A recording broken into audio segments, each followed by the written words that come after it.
तंत्र का नाम आपने सुना होगा और इसे आपने जब भी सुना होगा तो नेगेटिव चीज़ों के लिए ही सुना होगा। जैसे किसी को वश में करना, पागल कर देना या अपने स्थान से भगा देना। इसे किताबों की भाषा में मारण, मोहन, वशीकरण, विद्वेषण और उच्चाटन के नाम से जाना जाता है। अब तंत्र के नाम से लोग इतने डर जाते हैं कि जब भी उनके साथ कुछ गलत होता है तो उनको लगता है कि किसी ने उनके ऊपर कुछ टोटका या फिर तंत्र का प्रयोग ही करवाया है। इसे समझने के लिए कि तंत्र काम कैसे करता है कि नहीं करता है, किसी के लिए कैसे किया जा सकता है और किसी ने अगर किसी और के लिए इस तरह की चीज़ें की हैं, तो उसे कैसे हटाया जाए। आपने गजनी का नाम सुना है, जिसने सोमनाथ मंदिर को लूटा था। ऐसा कहा जाता है कि सोमनाथ मंदिर से थोड़ी दूर एक स्थान था जहाँ पर ढेर सारे तांत्रिक रहते थे। जब इनको पता चला कि मोहम्मद गजनी सोमनाथ मंदिर को लूटने वाला है, तो ये गजनी के लिए मारण मंत्र का जप शुरू कर दिए। और आपको पता ही है क्या हुआ, गजनी मंदिर लूट लिया और इसने इसे तोड़ भी दिया। वहाँ भगवान शिव का बहुत ही सुंदर प्रतिमा था और उसे इस तरह बनाया गया था कि वो मंदिर के बीच में था, बिना किसी सहारे के।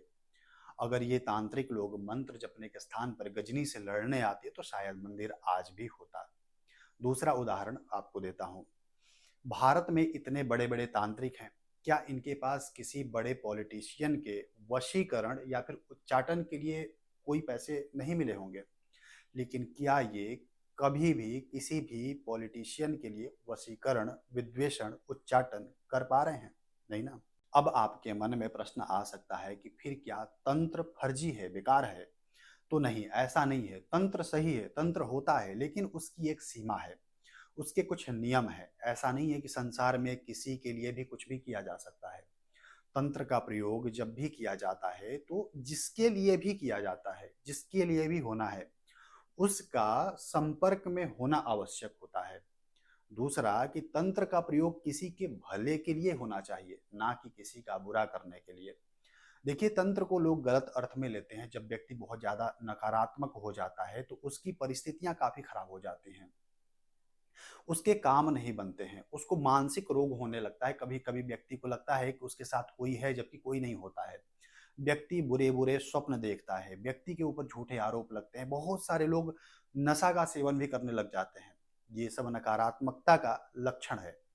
ऐसे को कोई कहे कि मंदिर चले जाओ, भजन करो, मंत्र जप करो, तो व्यक्ति चाह करके भी नहीं कर पाएगा।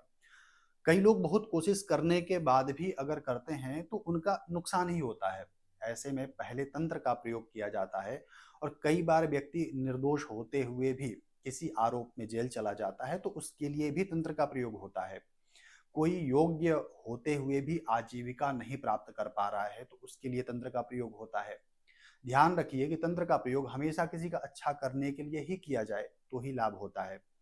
जब भी किसी का बुरा करने के लिए तंत्र का प्रयोग किया जाता है तो व्यक्ति के स्वयं के लिए और जिसके कहने पर यह किया जा रहा है, दोनों के लिए ही नुकसानदायक होता है। तंत्र सीखने के लिए बहुत सारी पुस्तकें हैं, लेकिन आप पुस्तकें पढ़कर ज्ञान अर्जित कर सकते हैं, लेकिन तंत्र का प्रयोग नहीं सीख सकते हैं। इसके लिए एक गुरु की आवश्यकता होती है, क्योंकि इसमें जो मंत्र होते हैं उसको किसी योग्य गुरु द्वारा अपने शिष्य को दिया जाता है। फिर शिष्य उसका जप करके सिद्ध करता है और प्रयोग करता है। तंत्र इतना आसान नहीं है, यह बहुत कठिन यात्रा है, लेकिन इस तंत्र के आड़ में लोग दूसरों को डरा कर धन कमा रहे हैं। आपको कभी भी तंत्र के नाम पर डरना नहीं चाहिए। दूसरी बात कि अपने हर असफलता के लिए टोना टोटका, मंत्र आदि को दोष ना दें। हो सकता है कि जो आप करने की कोशिश कर रहे हैं वो चीज आपके लिए ना हो। सबसे ज्यादा समस्या आती है पति पत्नी के रिश्ते में। अधिकतर स्त्रियों की समस्या है कि उनका पति उनकी बात नहीं मानता है और इनको ये भी पता है कि इस व्यक्ति ने इनको कुछ खिला पिला दिया है, इसलिए मेरी बात नहीं मानते। देखिए, आपके रिश्तों का तंत्र से कोई लेना देना नहीं है। हो सकता है कि आपकी ग्रह स्थितियां अनुकूल ना हो या आप दोनों का स्वभाव मैच ना करता हो। इसके लिए तंत्र को दोष देना सही नहीं है। आइए कुछ तंत्रों की बात करते हैं कि यदि आपका बुरा करने के लिए किसी ने तंत्र का प्रयोग किया है तो क्या करें। पहला काम कि सात्विक रहें, शराब, मांस, नशा, बुरी संगत से दूर रहें।